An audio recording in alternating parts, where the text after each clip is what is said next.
Ako, I am the constitutional successor, no? I am the next in line, ayon sa ating constitution. At meron akong sinumpaan noong ako ay nag-assume ng office of the Vice President. At nakalagay doon that I will preserve and defend the Constitution. So, wala sa aking mga kamay ang pagsasagawa ng extra constitutional means, no, to overthrow the current administration. At hindi ko din gusto yon. Hindi ko gusto agawin yung posisyon ni Bongbong Marcos. Gusto ko makita ng taong bayan hanggang sa dulo kung gaano walang hiya si BBM. Yan ang malinaw na posisyon ni Vice President Sara Duterte. Wala siyang intensyon na patalsikin. Wala siyang intensyon na agawin ang pagkapangulo kay President Bongbong Marcos Jr. Kanyang ipinaliwanag na nanumpa siya na kanyang iingatan at ipagtanggol ang saligang batas, ang ating Constitution. Hindi naman magandang tignan na pangunahan pa niya o siya pa ang mag-udyok ng people power dahil kapag ginawa niya ito, lalabas na sakim siya sa kapangyarihan dahil siya ang makikinabang kung mapapatalsik si President Bongbong Marcos Jr. Siya ang hahalili kay President Marcos Jr. Di ba pangit tignan? For delicadeza, sabi nga nila. Maliban siguro kung mismong ang taong bayan na ang mag-alsa laban sa government dahil sa hindi na nila maatim, hindi na nila masikmura, hindi na nila kayang lunugin ang korupsyon, ang injustice at crisis sa ekonomiya.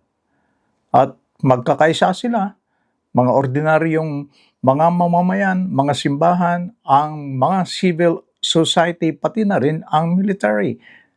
Ngunit mahirap na mangyari ito kahit magsama-sama pa ang simbahan, civil society, yung mga ordinary people, kung ang government ay suportado ng ating militar.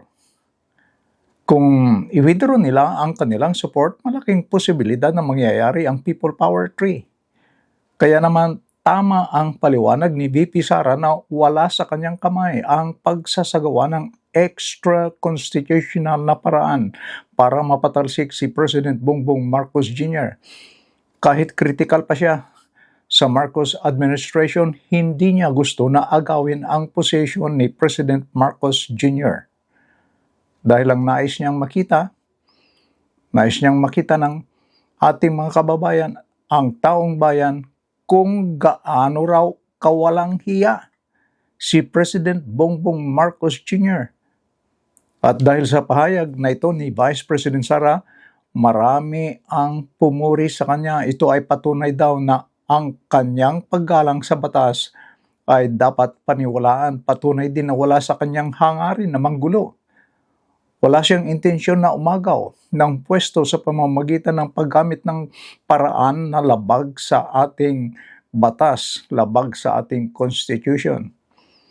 Kaya yung mga nagsasabi na siya ang nag-uudyok ng kaguluhan, lumabas na hindi totoo ang kanilang paratang. Ang nais lamang ni VP Sara ay matapos ni President Bongbong Marcos Jr. ang kanyang termino para makita ng taong bayan kung gaano kawalang hiya si President Bongbong Marcos Jr. Sa pahayag na ito ng Vice President, sa aking palagay, meron matutuwa kung matatapos ni PBBM ang kanyang termino. Meron pa silang 2 taon para mangurakot. Hindi pa tapos ang maliligayang araw nila. Ika nga, business as usual. Pero tandaan ninyo, hindi natutulog ang taong bayan, nagmamasid lang. At merong hangganan ang pasensya. At meron tayong kasabihan.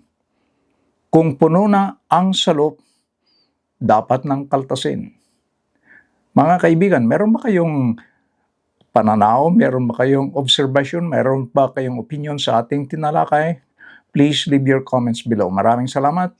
And please don't forget to like and subscribe. Bye-bye.